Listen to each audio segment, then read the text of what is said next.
New game, we're going to be introduced to the glam rock animatronics. Very cool, gnarly, totally tubular. No, that was a 90s thing. Wicked? Wicked, I think, was an 80s thing. Anyway, if you open up the new version of the image, the one with the rabbit shadow, we see that the true name of the file has been changed. It's no longer Glam Rock Fred Poster. It now reads Shadow of Vanny. So it would seem that Vanny is the new name of our killer. It's an odd one to be sure, but I honestly don't think that's it. I actually think it's probably a combination of her real name, Vanessa, and her mask. The White Rabbit, or Bunny, Vanessa Bunny, Vanny. Just like Will Trapp and Mike Bott and all the other weird ship names we have in this franchise.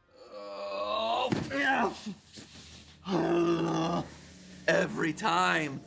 So there you have it, my friends. Preview of the coming events in the FNAF franchise. It's the story of Vanny, Vanessa Bunny, a normal person driven into madness by the voice of William Afton talking to her in her head to go out and kill people. She might be the only one right now, but there could be hundreds out there. A cult of Glitchtrap, if you will, following in his bunny toad footsteps. And we know that this is the case based on the fact that Glitchtrap is still seen dancing in the background of that DLC. He is now apparently able to copy himself. It's worth noting that that's an Easter egg that was left in, actually overwriting an oversized Dreadbear. So you know that this one's intentional, right? It says that Glitchtrap is a copy, and that he's able to copy himself over and over and over again. The cult of Glitchtrap spreads. And now we just have to wait for the next sign of that killer to strike. Maybe it's in the new book series that starts coming out in December. Maybe it's in that new game that Scott's sending us on December 3rd for our big St. Jude charity live stream. Who knows? But in the meantime, stay vigilant, my friends. And remember, it's all just a theory. A game theory. Thanks for watching. Just done. Just done. More FNAF's over. Done until December 3rd. I'm gonna rip my microphone if I jump off this couch. I'm just gonna lower myself slowly. Bye. Well done.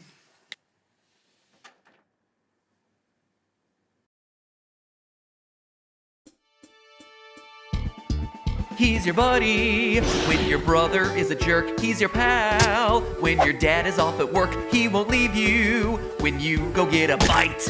At least until the 6th night. He's here, he's there, he's everywhere. Who you gonna call? Psychic friend Fredbear.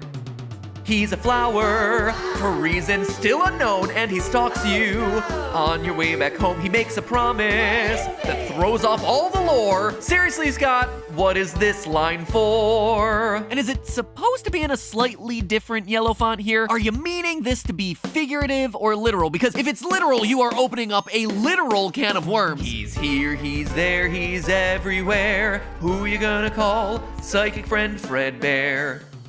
He's here, he's there, he's everywhere. Who you gonna call? Psychic friend Fredbear.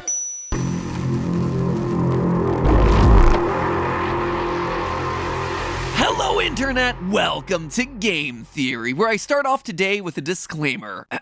Warning! In entering this video, and honestly all of my theories, you are entering a zone of speculation, where any idea is valid for consideration in the hopes that it solves more problems than it creates, answers more questions than it raises, or ties together dangling pieces of evidence in a narratively satisfying way. Am I trying to solve the lore? Yes. Am I doing it by asking really extreme, over-the-top questions, looking into very specific details way too closely, and more often than not drawing connections between concepts that probably aren't connected at all? Absolutely yes. Side effects of entering the theory zone may include a blown mind, total and utter confusion, a deeper appreciation of your favorite franchises, fun stories to share with friends, a head full of random factoids that will at no point aid you in life, and disillusionment about human existence and our own place in the universe. Enter at your own risk. Disclaimers aside, theory crafting is a tricky needle to thread. A good theory is one that has enough evidence to support it, but not so much evidence that it's basically a known fact. It requires extrapolation, thinking beyond just the stuff that we're given, but not so far past that you're overreaching or making baseless claims. And all of that while still maintaining a satisfying story. A story that stays true to the franchise that you're talking about while not being afraid to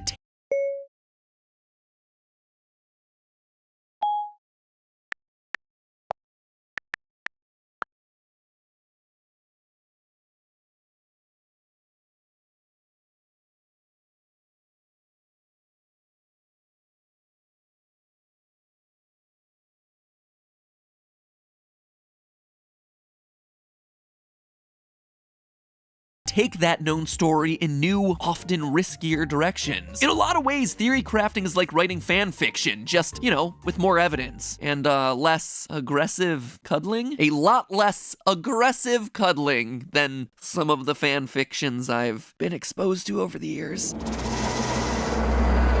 Anyway, the reason that I say all of this right now is that today's theory is, how do I put it? It's one of the stretchier ones. Like, there are some theories that are rock solid. There's some really strong evidence in the game, and it's supported by stuff that's been said by the developers or creators. Then there are others that require a bit more creative license, where the connections are there, but they might require you to squint a little bit, or just, have fun with it and go along for the ride. And this episode is one of those theories, because today we're once again diving into the world of Fetch, Book 2 of the Fazbear Fright series. You see, last time I mentioned this, Fetch was recently released, and it is, well, if I'm being honest, it feels much less connected to the series than the first one. The connections to the main lore are definitely a bit shakier. This one, meanwhile, introduces us to a lot of new things. A smartphone-powered animatronic dog named Fetch, tiny free-roaming versions of Freddy Fazbear called Lonely Freddy's. And that felt weird to me. Every story of the first book felt very connected to established characters, from Golden Bunny suits to shape-shifting baby to Funtime Freddy. So why was this one, the second book, doing so many new things? It felt like a pretty extreme tonal shift, especially considering Scott had just posted about how these books would fill in some of the blanks from the past. So then I thought about it, and I considered what blanks from the past this odd collection of stories might be trying to fill, and something clicked. I think that there's a chance that one of the new inclusions in this book is actually something that we've known about for a long time. An oddball character that's confused us and stymied our theories for years. I believe that there's a chance